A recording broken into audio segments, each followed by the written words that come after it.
first of a series of videos looking at the portrait and the figure. The first thing I want to say to you about this subject matter is to forget the subject matter.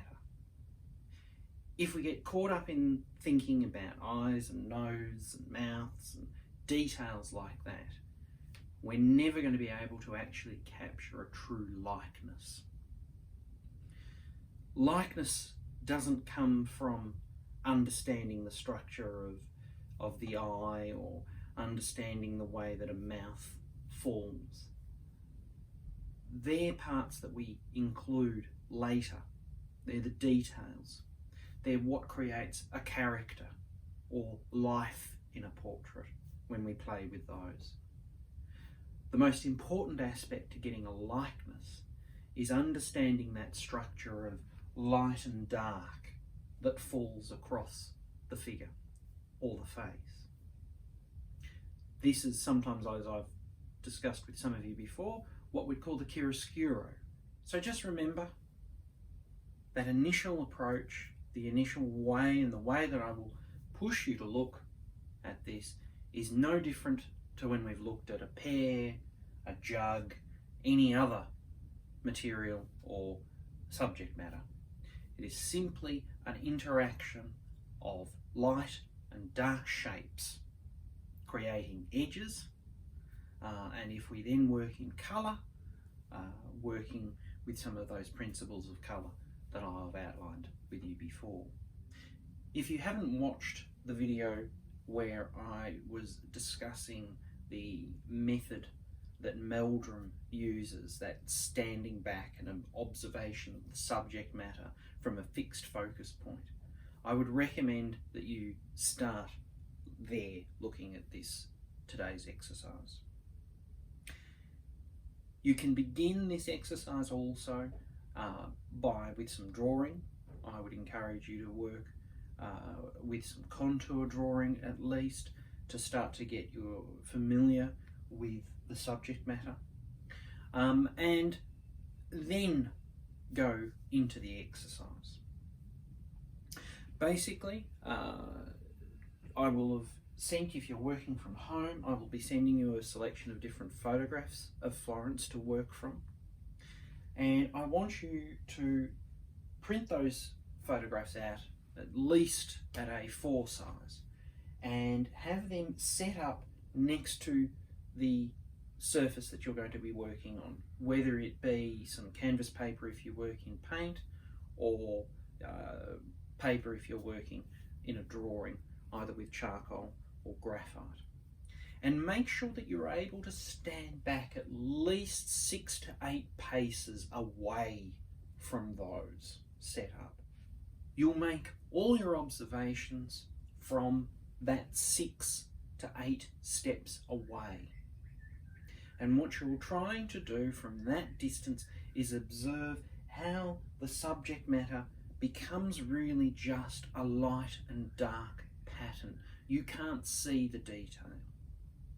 If you're still looking at the subject matter as if it's a face, what I recommend is to turn the picture upside down. That means the brain starts to not register it so much as a face. We start to then see it as it is, some light and dark shapes. So the process that you'll see me do in a moment, I'll run through one in pencil, and then I will also do an example in paint. The example in pencil will take between 40 to 50 minutes. It's a much slower process simply because you're not able to cover large areas quickly, as opposed to working in paint where I'll be working probably for about half an hour. So remember, you'll be working from a fixed focus point. That point is where you'll make all your observations of the subject matter and the comparison to what you're doing on the page. So you want to be able to see both at the same time. You want to be not making any decisions when you're up at the canvas. So I do recommend, if there's a way that you can cover the subject matter that you're looking at, the picture, when you're up here drawing, I'd recommend doing that, or any way of preventing you from seeing it.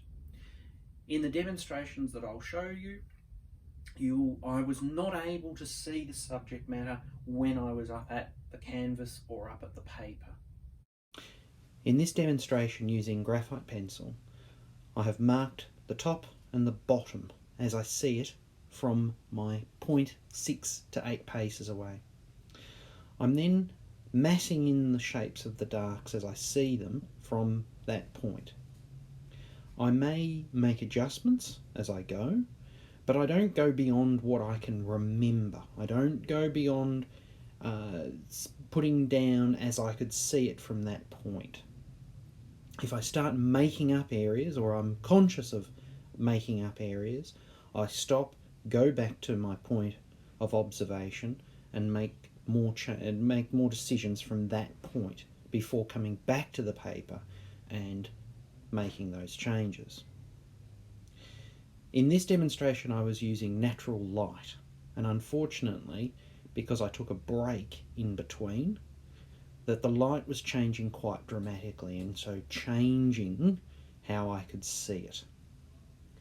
I in the end decided not to complete this image, to push it with extra detail in terms of those light and dark shapes around her lips, and so stopped it at this point.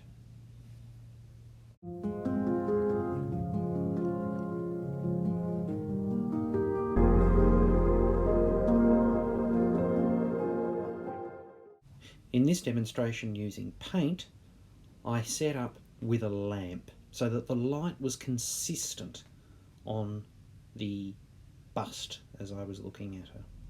Again, the process was the same as I had done before, not painting anything more than what I could remember from that time that I had observed from my fixed focusing point 6 to 8 feet away. Every time I went to that point 6 to 8 feet away, I would load the brush so that as I then came back to paint, I was ready to go.